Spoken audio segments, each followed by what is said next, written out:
In most classrooms, misbehavior gets you a warning or a detention. Well, back in the 80s, it was something completely different. In this classroom, any deviation from the system, like talking too much or misbehaving, throwing stuff, spitballs, it required a physical debt. Hey!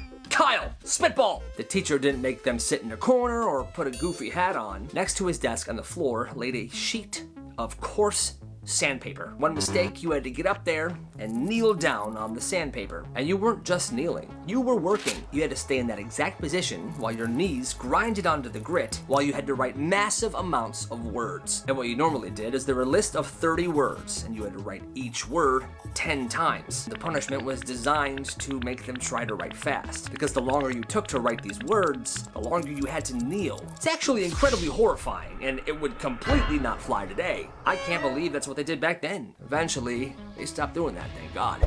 But that teacher never got in trouble because, well, it was the 80s. For some reason, in the middle of class, he pulled out a classical guitar and he began playing classical guitar music in front of everybody. He was probably trying to show off his guitar skills in front of the students. Well, some kid in the back was whispering during it. Dude, last weekend was so freaking fun. That squirrel was awesome. Well, Mr. Thorne heard this. It was during the most delicate part of the song. He took his guitar and he threw it right at this kid.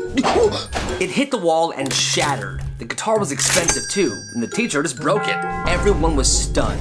Mr. Thorne then began to walk to the back of the classroom towards the kid. Mr. Thorne then reached down, grabbed the metal legs of the desk, and flipped the desk with the kid still in it. The kid was now pinned under the desk, and he was crying. The rest of the class still stunned. Mr. Thorne then walked back to the front of the room, looked at everybody and said, "Page 42. Now." And he expected everyone was just gonna do it. But no, the kid who was flipped walked out, got the principal came, and Mr. Thorne was fired. And yeah, that makes perfect sense. Top 3 pettiest teachers. Number 3, there was a teacher that gave detention for somebody sneezing twice. The first time it was, bless you. The second time, okay, now you're just messing with me. Detention after school today. It was allergy season too, so for the rest of the week, these kids were fighting for their lives. Well, one day at the end of class, this teacher had a sneezing fit. All right, and oh, Miss Johnson, that's 3 sneezes. I guess that means you're suspended, huh? She never gave someone detention for sneezing again. Number 2, this one teacher right before class started one day moved the clock 10 minutes back just because she wanted to disappoint these kids when they started packing up at what they thought was the end of class. All right, you got a couple minutes left. I'm so hyped for lunch. Why are you boys packing up? Oh, miss, we only got 2 minutes of class left. Somebody check their phone. What the heck? That's right, I tampered with the clock. We have 10 minutes. It's time for group reading. That's just diabolical. Number 1 pettiest teacher. There was a teacher who failed the kid for using blue ink on a test. The problem was, she was the same teacher that lent him the pen. So you see, a kid forgot one. He asked, "Yo, can I borrow something for the test?" "Sure, here you go." She gave him a blue pen. Well, you see, in the syllabus, she had a rule where you weren't allowed to take a test with a blue pen. It had to be black. So he finishes the test, hands it in, and gets a 0. That teacher just wanted him to fail. And that's messed up. I was afraid to fall asleep in class, and this story is exactly why. This person starts by saying that Mr. Vance was a super chill teacher. What's up, class? Let's learn some history. He spent most of class leaning against the wall, talking about history like it was a bonfire story. Kids loved him, but he also kept a wooden paddle hanging on the wall right next to the whiteboard. No, it wasn't for hitting students. Why'd he have the paddle, you ask? Well, it was for situations like this. One day, this kid named Tyler, he had pulled an all-nighter. He had tons of homework to finish, and no matter how hard he tried to stay awake, he couldn't. The teacher clocked it. He then stopped teaching, went to the paddle, and walked by this kid's desk. And the kids in Tyler's row knew the drill. They all got everything off their desks and they kind of scooted back. The teacher then took that paddle and as hard as he possibly could, he smacked it on the desk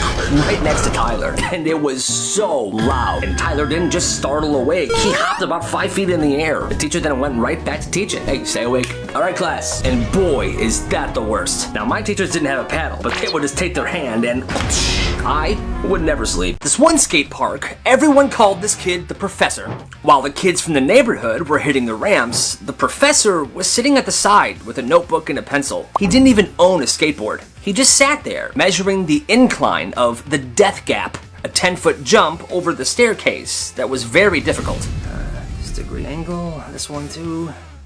Then one day, the best skater in the neighborhood shows up. Let's call him Jackson. He was there to try to clear this death gap and make a name for himself in the neighborhood. I'm the best. I can do it. He tried 5 times. Every time, his board would scuff off and he would fall down. At this point, his elbows were bleeding and he was getting incredibly frustrated. Everyone watching was like, "You're not gonna do it, man. You're still a good skater, though. Yeah, just give it up, Jackson. I'm gonna clear it." That's when the professor goes up to him. "Hey, dude, you're actually approaching it from a completely different angle. If you hit it right here, just like that, I promise you'll clear the gap." The kid's just trying to help him.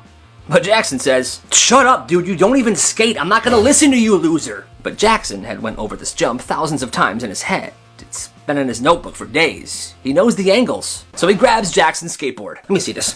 He hops on, goes to the other end of the ramp, and he drops in. He's going. And he clears it. Whoa, he did it! Hey, nice work, man. What the heck? I told you, bro.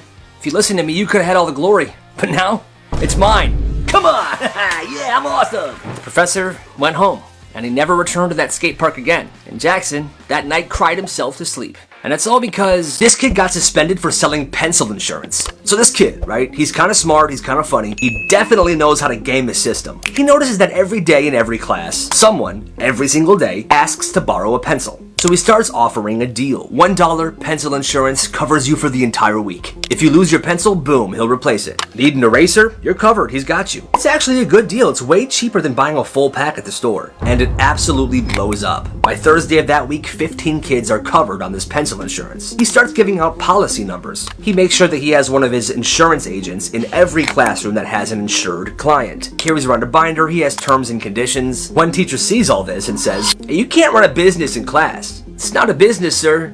It's insurance." The next week, he starts offering platinum packages. $3 a week gets you mechanical pencils. $5 a week gets you 2 pencils every time you lose or break 1. That's when the admin gets involved. "Are you selling items on school property?" "No, sir, I'm providing peace of mind." They then suspend him for unauthorized commerce. But on his way out of the building, he sees one of his clients. He says to him, "If you need pencils while I'm gone, talk to my cousin. Spread the word." And his cousin, who did go to that same school, took over for him in his absence. That's absolutely awesome. So this small town school incorporated a new rule. No hats ever. Not in class, not in the hallways, not even during lunch. Didn't matter the type. Snapback? No. What? Baseball cap? No. Huh? Bucket hat? Definitely no. Hey! The teachers said that this rule was about respect and uniformity. The principal kept saying stuff like, "This is an institution of learning, not a fashion show, folks." But one day, this kid comes in wearing a helmet. Like a full-on bike helmet strapped under his chin. You know, just sitting in class like it's completely normal. The teacher sees him. "Why are you wearing a helmet in my class? You know the rules, no hats." "Oh, it's not a hat. It's for safety." "Nice try. You need to take it off." "Actually, no, I don't. There's nothing in the handbook that says I can't wear protective headgear." She tries to argue with him, but he just smiles and says, "Look, you can ban hats, but this is personal protection. What if a ceiling tile falls? What if I trip and fall? Miss, I'm just being cautious." He wore it all day. He wore it to lunch. He wore it to gym. They called his parents. His parents said, "Hey, if he wants to wear a helmet, that's his right, okay? Better safe than sorry." So the school had no choice, because helmets are protective gear. They couldn't ban it, and all of a sudden, other students began joining in. By the end of the week, you had tons of kids wearing baseball helmets, lacrosse masks, skating helmets. It was iconic. However, they did eventually put this specific rule in the handbook. Students must not wear hats or helmets in school unless they have a doctor's note. That's kind of awesome. So there was this teacher, strict, rule-obsessed. Didn't matter what the rule was, if you didn't follow it, you were done. One day, the student, let's call him Marcus, starts coughing in class. He reaches into his backpack and pulls out his inhaler. Doesn't say anything, doesn't interrupt the class, he just takes his inhaler. And the teacher stops the entire lesson. "Excuse me, what is that?" "That's my inhaler, I have asthma." She walks over, takes it out of his hand, and goes, "You can't just use things like this during my instruction. I'm putting this on my desk." Now, I forgot to mention that this teacher was kind of one of those super old, mean teachers, so, you know, maybe she's losing it, because who would do this? Anyway, this kid tries to explain, but she doesn't care. She takes his inhaler and puts it on her desk.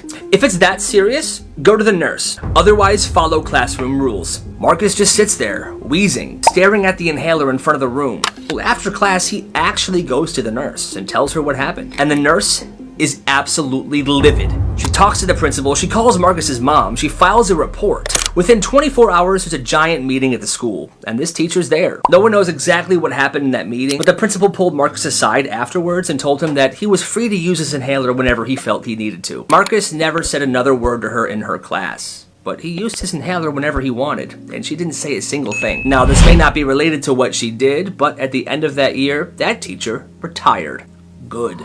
This teacher was mean for no reason. She snatched phones, she gave out detentions like it was candy, and she always blamed the wrong people. So this one kid noticed something. Him and the teacher had the same exact water bottle. Same color, same brand, same size. So one night, he filled his water bottle with pickle juice and spicy pickles. He screwed the lid on tight, and he labeled the lid, "Do not touch, pickle juice inside." The next day, he walked into that teacher's class early and casually left the water bottle on her desk. Didn't say a word, just sat down and he waited. Halfway through the lesson, she picked it up without even looking, took a big sip, and instantly froze. What is this? It worked. The kid said this. Wait, I think that's mine. She took a closer look at the water bottle and read the lid. "Do not touch, pickle juice inside." Why was this on my desk? I guess I forgot where I left it. I'm sorry. Principal's office now. He goes to the principal's office. "So why are you messing with Mrs. Johnson?" "I didn't." "Well, then how did you randomly drink pickle juice?" "We have the exact same water bottle. I even have the receipt. I bought it last month." "Okay, but why was there pickle juice in there?" "Because I make pickles and I want to eat them at lunch." "Okay, but you couldn't have put your name on the water bottle or something?" "I did. I even put on the lid, 'Do not drink pickle juice inside.' So it's not my fault she doesn't pay attention to Hey, language. I'm sorry. Am I in trouble?" I mean, technically, no, you're not, so get out of here." And that's basically how it went. He didn't get in trouble because technically he didn't do anything wrong. Honestly, that's a legendary prank. This school said it was doing something new for safety, just adding tiny audio monitors right outside the bathroom. It's not a camera, it would just record sound. The principal said it was to prevent fighting, loitering, and other nefarious activities. Weird, but technically legal, so most people just ignored it. But a few weeks in, something strange happened. The kids kept joking how they could overhear like a feedback noise in the vents, like a weird clicking or popping noise when you pulled your phone out. Well, one janitor overheard this and he did not like it. So one night after hours, he checked the ceiling above the boys' bathroom, and that's when he found it. A live microphone inside the bathroom. He didn't say anything right away. Instead, he pulled it down, took pictures of it, and called a parent that he trusted. The parent didn't call the principal. She called a lawyer. And then the news. By the end of the week, it was everywhere. Turns out the principal had installed 6 audio devices in bathrooms across the school. No signs, no disclosure, no permission. By Thursday morning, a school district representative entered the school, walked into the principal's office, and 15 minutes later, the principal left the school holding a box. He was fired. And the janitor, he got like 30 gift cards for thankful students and parents. That janitor definitely did the right thing. He rarely talks, he doesn't ask questions, he just fixes stuff. Every school's got that one person who just handles everything. At this school, it was the janitor. He was a quiet dude, always wore the same faded button-up. He never ran, never seemed to be in a rush. He just walked around like he had all the time in the world. But somehow, whenever something went wrong, he was always there. A locker jammed, you'd turn around and he'd be there already, crouching down with some tools. Happens when it rains.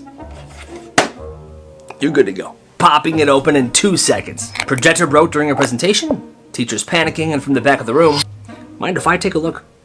Vending machine eats your dollar. He doesn't even ask. He just walks up, slaps the machine, and boom, there's your chips. Walks away. Like a freaking legend. Like I said, he was quiet and he barely talked, but he always showed up at the exact right moment. One time, a kid twisted their ankle during gym class, and the gym teacher was freaking out. 15 seconds later, here he comes with an ice pack and a rolly office chair. "Have a seat right here. Put this on your ankle. Mr. Stevens, I'm rolling him to the nurse's office. Okay, you guys have a great class. Come on."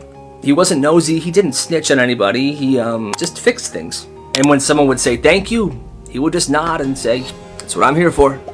Best janitor ever. One day at this one middle school, a teacher walked past the lockers and stopped. "What is that?" "Beef jerky."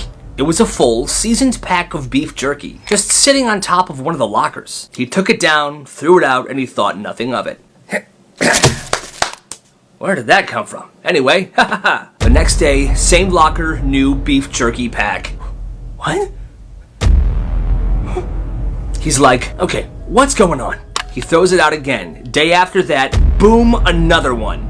Okay, what the heck? Every single day. Take it down, a new one shows up. Take it down, a new one shows up. He even tried to catch whoever was doing this, like a stakeout, waiting around the corner with his coffee like it was a mission. Well, I'm gonna get you, you little monster, I'm gonna get you.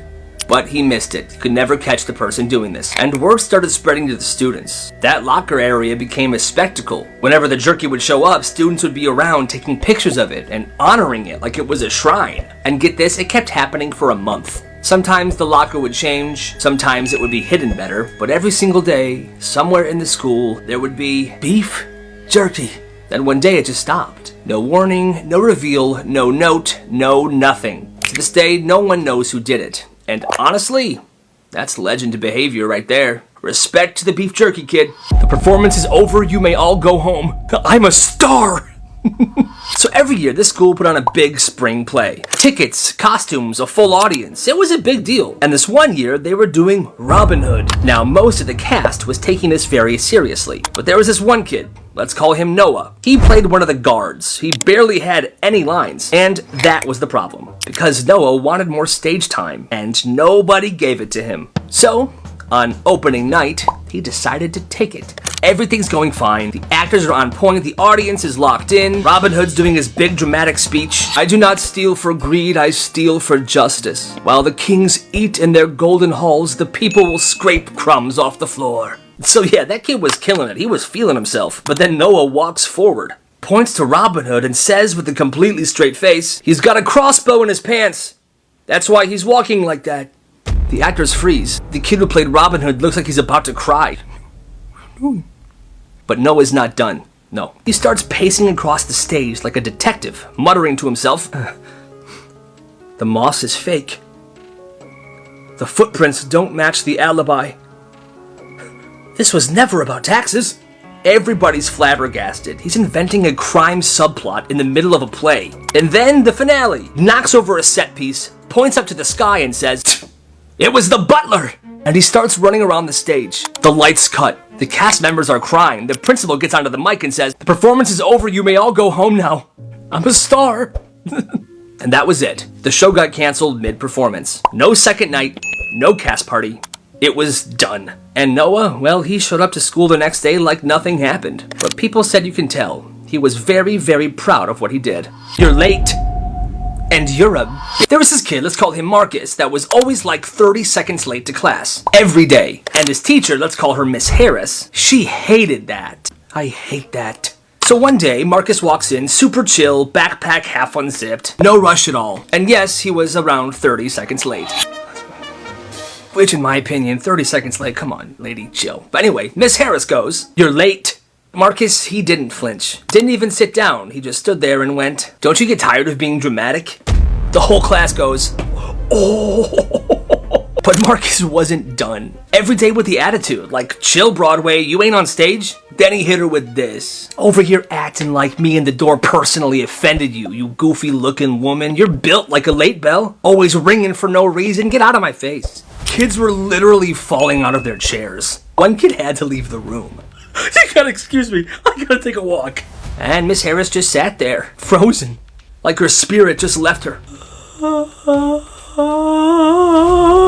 You would think she would have sent him to the principal's office, but I think she was so embarrassed by Marcus roasting her and the class all laughing at her expense, she just did nothing. After that, she never said a word to Marcus ever again. Because, yeah, she tried to embarrass him, but he ended her in 10 seconds. That's wild. There was a rumor that a kid at this school wasn't allowed to take tests. What? Quizzes, no exams, no finals, nothing. At first, everyone thought he was faking it, like, okay bro, test anxiety isn't a personality, get over it. But then the truth came out. This kid barely talked to anybody. No backpack, no pencil case, just showed up, sat down, and left. And every time there was a test, he was suddenly gone, like clockwork. People started making jokes like, he's got a medical exemption from Scantrons, or he's so smart they don't need to test him. But then one day a teacher slipped up. She was handing back test scores and looked straight at him and said, oh right, you don't take these. And he just nodded like it was completely normal. Turns out his dad was one of the district lawyers. And a few years back, the school messed up his IEP so badly that his family sued. IEP stands for Individualized Education Program. Well, like I said, his family sued, and they won. And part of the settlement, he didn't have to take any standardized tests until graduation. So yeah, the rumor was real. He had a real legal pass to never take a test ever again. Today, we simulate chaos. There was this one day at this one middle school where the principal made a huge deal about this upcoming assembly. It was a full school event, mandatory attendance, and apparently they'd be reviewing emergency protocols. So everybody thought it was going to be a boring fire drill type situation, or one of those lockdown walkthroughs. But no, it was way different. When the students got into the gym, the lights were off. A fog machine was going and the janitor was standing there in firefighter gear, just waiting. That's when the principal grabbed the mic and said, "Today, we simulate chaos." And suddenly alarms started blaring. Kids were screaming. There were strobe lights going off. What is going on? One kid in a wheelchair started spinning himself in circles, screaming, "Every man for himself! Every man for himself!" Another kid was climbing the bleachers, people were running outside the school, and somebody's shoes ended up in the rafters, which to this day they have no idea how that even happened. Well, it turns out the entire thing was the principal's idea. He said the best way to prepare for an emergency was to be surprised by one, and he put this whole thing together. Apparently, he was really excited about it. It was so crazy and nobody knew what was happening that one teacher passed out, students were huddled together praying, and by the end of it, the janitor just stood on the stage saluting the students like they had just survived a real disaster. Nice! Good work, team! The next week, the school board banned all unauthorized drills. So yeah, they were supposed to learn what to do in an emergency. Instead, they learned what happens when a principal goes completely off script. It's kinda legendary though, not gonna lie. This teacher straight up embarrassed herself. Back in 3rd grade, this teacher was doing a lesson on animals. So, can anybody name me a mammal? This one kid, we'll call him Mason, raised his hand excitedly. "Oh, a platypus!" The teacher kind of frowned. "No, sweetie, mammals don't lay eggs, and platypuses lay eggs. It's a bird." "You are wrong." Mason looked confused. "But the platypus is a mammal." "Don't you argue with me, it's unbecoming." "I'm not arguing, Now you're being disrespectful." Mason just sat there quietly.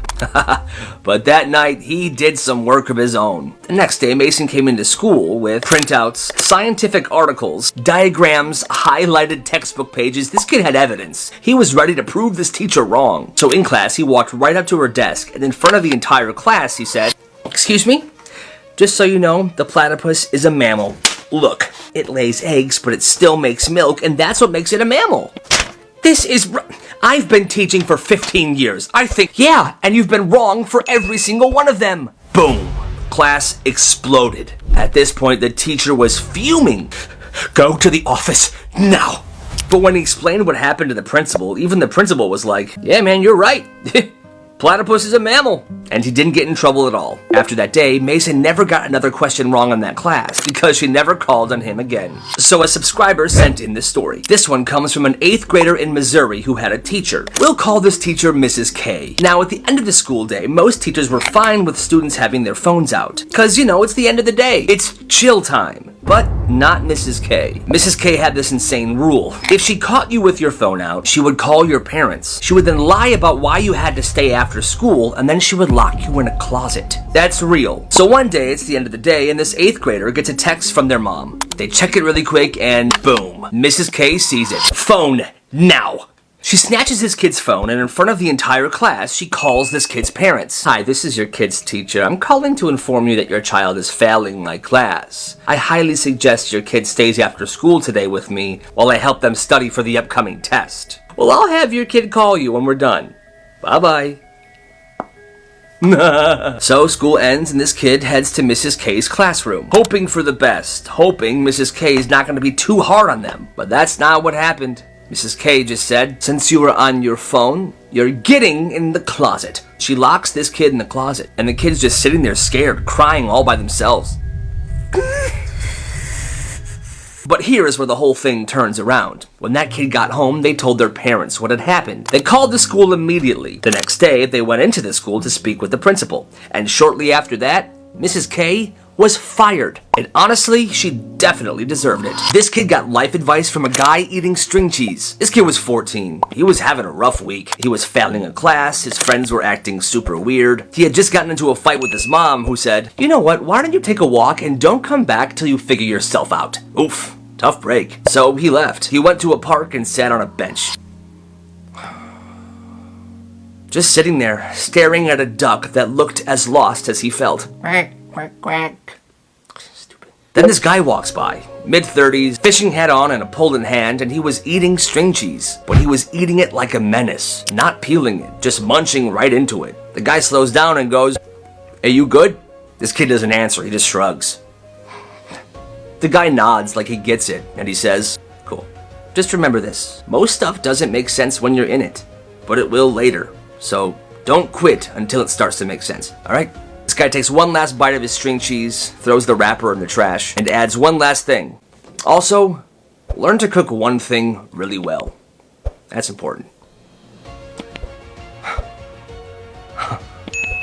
That kid never saw that guy ever again. But he went home, and he made scrambled eggs. And honestly, they weren't that bad. Respect to that guy. A hoodie heist service. So at this one middle school, there was this rule where you were not allowed to wear hoodies in class. If a teacher saw you wearing one, they would take it. No warning, no second chances, just, oh, no. You know the rule, hand it over. Now obviously, right when this rule was implemented, students were losing their hoodies left and right. And every hoodie that was taken got tossed into a random cabinet behind the teacher. No labels, no names, just a growing pile of hoodies. Some of them were actually expensive. Well, this kid, let's call him Carlos, noticed that no one ever got their hoodies back. Like ever. So he came up with an idea. He would get them back for a price. He started with his friend's hoodie. During lunch, while his friend's teacher was out of her classroom, he slipped in, opened the cabinet, and took the hoodie. Boom. Recovered. And word spread fast. People began paying him to get their hoodies back. And the pricing, well, that depended. If it was a basic hoodie and an easy teacher, it was like $5. If it was a brand name hoodie like Nike or like Supreme, that was like $15. But there was a teacher, let's call him Mr. Anderson, who had the cabinets locked. Now, if your hoodie was in that cabinet, he had to pay extra, $30 to recover that hoodie because, well, it's locked and that teacher never really left the room. And when Carlos did have to deal with Mr. Anderson's cabinet, he would have to use a special device he bought off Amazon to pick the lock. This dude was committed, okay? He was trying to get back everybody's hoodie. And yes, obviously the teachers were getting suspicious, but they still couldn't find out who was doing this because whenever he went on these missions, he had a hoodie on and he had glasses on. He was trying to be low-key. He even had a notebook where he kept track of which teacher had whose hoodie and how risky it would be to retrieve it. Business was booming. Now for 1 full month was when things were moving. People were wanting their hoodies back because, like I said, the rule was new. And obviously, after a while, people just stopped wearing hoodies to class. But for that month, Carlos ran the most successful hoodie heist of all time. Until one day, this all caught up with him. He thought the teacher was out of the room. Turns out she was just in the corner of the room messing with some cabinets. She saw him doing what he did best, stealing hoodies. Busted. The business was shut down. But in that 1 month, he made over $600. And more importantly, he got so many kids their nice hoodies back. You gotta respect the hustle. One day in middle school, this kid was in math class, completely bored out of his mind. So instead of reviewing the packet he was given, he was doodling a picture in his notebook. He was sketching a cartoon of that teacher. Weird haircut, holding a ruler like it's a sword. I mean, it was kind of brutal, but it was funny. Well, suddenly the teacher walks by and she sees it. Is this supposed to be me? No. She snatches the paper, holds it up like it's evidence. Think this is funny?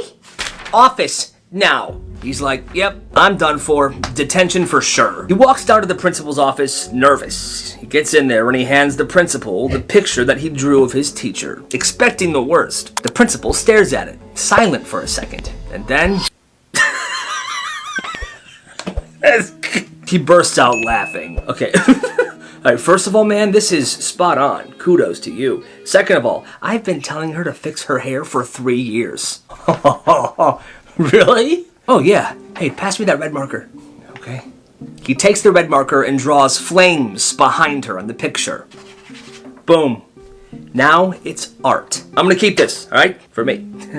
Go to class, man. You're good. Oh. Alright. No detention, no punishment, just a really cool interaction with a super cool principal. That's awesome. My name is Mike, and today's my first day at a new school. Oh, I forgot to mention I'm a bully, and I plan to be the biggest bully here. Are you a bully? Yeah, are you? Yeah, today's my first day. I'm Mike. Hey, I'm Chad. Nice to meet you, man. So, who's easy pickings around here? I love to bully that guy. How about that dude? That's Kyle. I wouldn't bully him if I were you. It's not worth it. Yeah, right, it's always worth it. I'm gonna bully him right now. Hey, loser. Who are you? I'm Mike. I'm the new bully here, and I'm gonna make your life a living hell. Oh, really? Just like how you make your parents' life a living hell? Oh, I'm sorry, should I say parent? I'm sure your mom doesn't even know who your dad is. Wait, what? You donkey-looking, big-head, hat-wearing fool. I bet you eat cereal with water because your dad never came home with the milk. You suck, man. Well, you suck more. For less. I told you, bro. I miss my old school.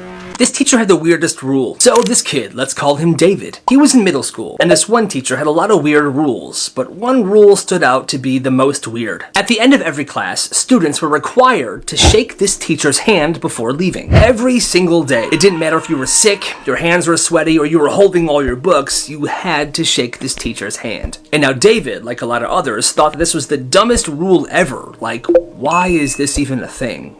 Creep. Well, one day he decided to test it. Alright, class is over, the bell rings, everyone's lining up to shake this person's hand like he's the dang president. When it got to David, he just walked right past. Excuse me, David! Yeah? What do you think you're doing, man? I'm leaving, man. Not until you follow the rule like everybody else. I'm not shaking your hand, you weird The whole class goes silent. The teacher, fuming.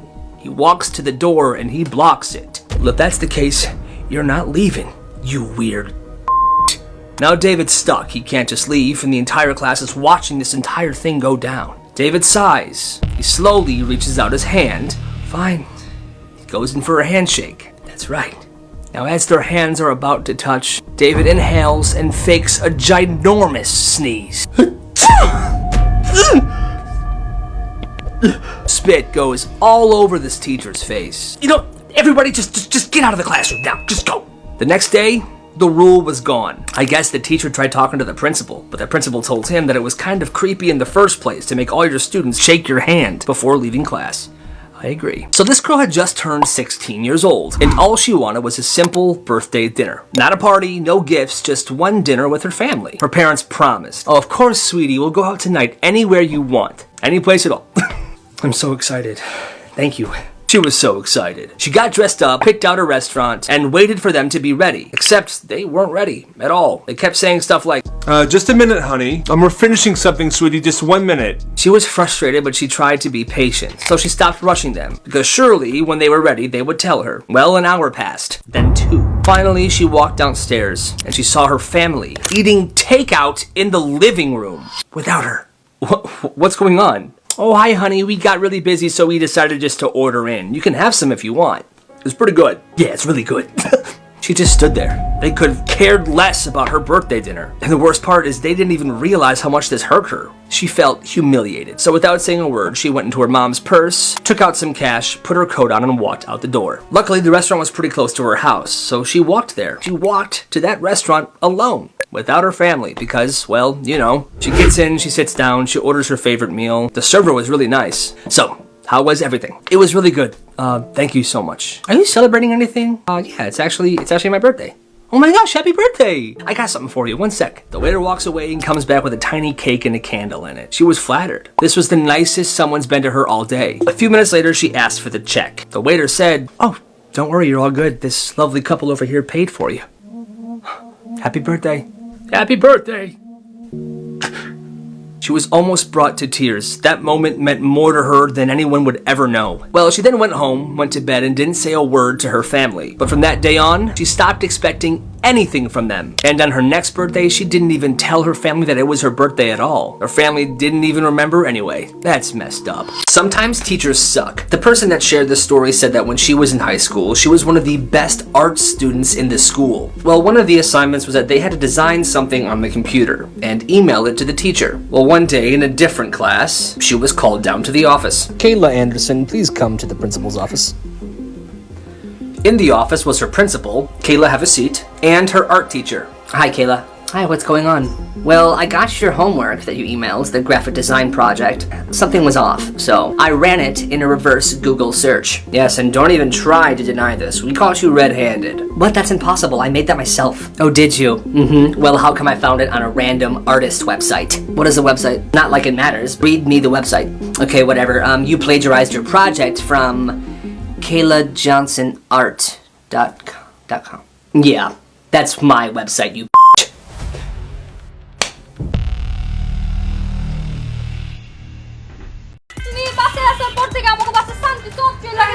High high খাইছে কোচোটা কি তুমি একটা video call করে পাঠাও please please কবে আমগো দেখা কোচিনটা কি এটা আবার লগে এমন চিপা মাইটা দিয়েছেন কেমন ঠান্ডান বউ তারপর তো ভয় কাচে মুচু খায়া গেছে গা তারপর আবার দুর্নাম করতে হইব এই তোর কি তো দামি ফোন? আইসা বাপ জান রাইতে ঠিকঠাক মতো ঘুমাইছে তো নাকি বাসায় গিয়া আব্বা জান রে কইবেন কি করছো এটা তুই বাজার রে বাজার যাও তুই যে আজকাল করছে সম্মান সব পাঞ্চার করে দিছে। মাগার দোষ আমারও আছে, আমি একটু বেশি বাড়াবাড়ি করে ফেলছি। চলো না আমরা বাড়িতে ফিরে যাই। তুমি কি পাগল হয়ে গেছো নি? এইটাই আমার বাড়ি এখনতে। চৌধুরী সাহেবের সাথে আমি কি কথা কইছি? তুমি কোনো কথাই কই নাই কে? সাজান তোমারে কইলো এত দিচ্ছেন, হ্যাঁ দিচ্ছেন না? এলা বাইরন, আমার বাড়িতে বাইরন। একবারে হাসা করছেন আব্বাজান। আপনার পোলার এই বাড়ি থাকার কোনো বিতলামি করলে আমি তোরা গাড়াই, কিন্তু ভাবলাম আপনাকে একমাত্র পোলা গাড়াইলে আবার দিলে চোট পাই। তুমি শোনো, তোমাগো খানদানে যেমন কিছু নিয়ম আছে আমাগো খানদানেও আছে। এইসব ফাত্রা নিয়ম কেউ যেন জানবার না পারে, মনে থাকবো তো? তোর যে নতুন বাবি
এটা সত্যি সত্যি প্র্যাঙ্ক ছিল, আমি ক্ষমা চাচ্ছি, সত্যি সত্যি প্র্যাঙ্ক ছিল। এ ভাই দেখেন দেখেন দেখেন, সুইট সুইট রেডি ইফি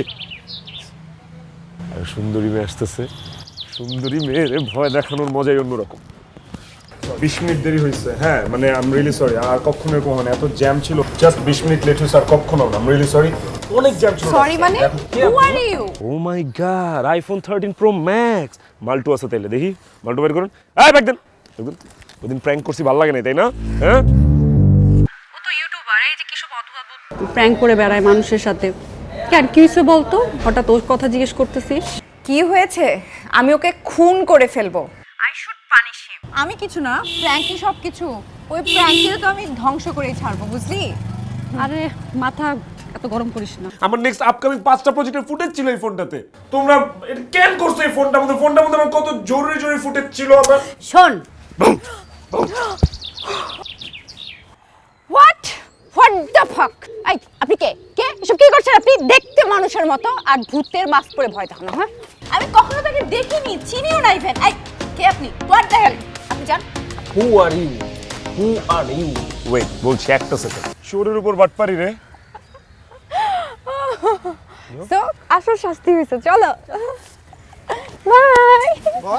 আমি কিছু না, প্র্যাঙ্কই সব কিছু। ওই প্র্যাঙ্কটা তো আমি ধ্বংস করেই ছাড়বো, বুঝলি? আরে মাথা এত গরম করিস না। একদম পারফেক্ট, এটাই তো চেয়েছিলাম। ম্যাক্স আর ম্যাক্সের মা তো অজ্ঞান হয়ে যাবে। আপনি এত সুন্দর আপু, আপনাকে দেখে তোরা সবাই খুশি হয়ে যাবে, সেটা আমি চাই।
ও গো, কতদিন ধরে তোমার লগে আমি কথা কইতাছি, মাগার কি করো নাইকা? হ্যাঁ, আরো থেকে অনেক পর থেকে কি করতেছো?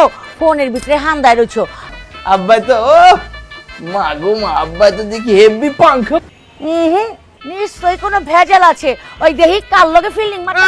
কি আবার সকাল সকাল ঘুম ভালো হইছে, তোমার আব্বার লগে দেখা কইরা এলাম, হাইটটা গেছিলাম, এই ঘটনা। তুমি রাগ করো না। রাখতে তুমি করবা, খাড়া খাড়া চায়া দাও। আমি তো ভাবছি ডাকাত পড়ছে নি। এই শাহজাহানগর বাড়িতে ডাকাত আইবো এমন কোন মায়ালাল পয়দা হইছে নি? তোমার বিছানা আমি ভিজায়া দিছি গা। এটা তুমি কি করছো? কি করছি, ঘুমাইবা না? তোমার পূর্বপুরুষের মাথায় কি সমস্যা ছিল আব্বা? আবার নাটকের পর কয় কি শুনছো ওই বেটা? আব্বা জান, আপনার পোলারে এখন জিগান তো রুটি গরম না ঠান্ডা? বাপ রে বাপ, শুনছো নি একেবারে ডর দেয় তো বলে খুশি খুশি করে কাটতো হয়েছে। আপনার ডর আপনার পকেটে থুয়া দেন। খানদানটা আমার কত উচ্চা দেখতে হইব না? দেখতেছি তো, উঁচা ভি আর লম্বা ভি, কুচি কুচি করে না কাইটা ফেলাইছি আব্বা। আমার তো মনে করে যখন ডর দেখাইতে দেখাইতে আমি দেখেন আপনি কি করি। ঘরে আইলাম না, এখন দেন না আসমানে ঠাড়াল্লাহান একেবারে কাঁপায়া দিমু। আচ্ছা, আপনার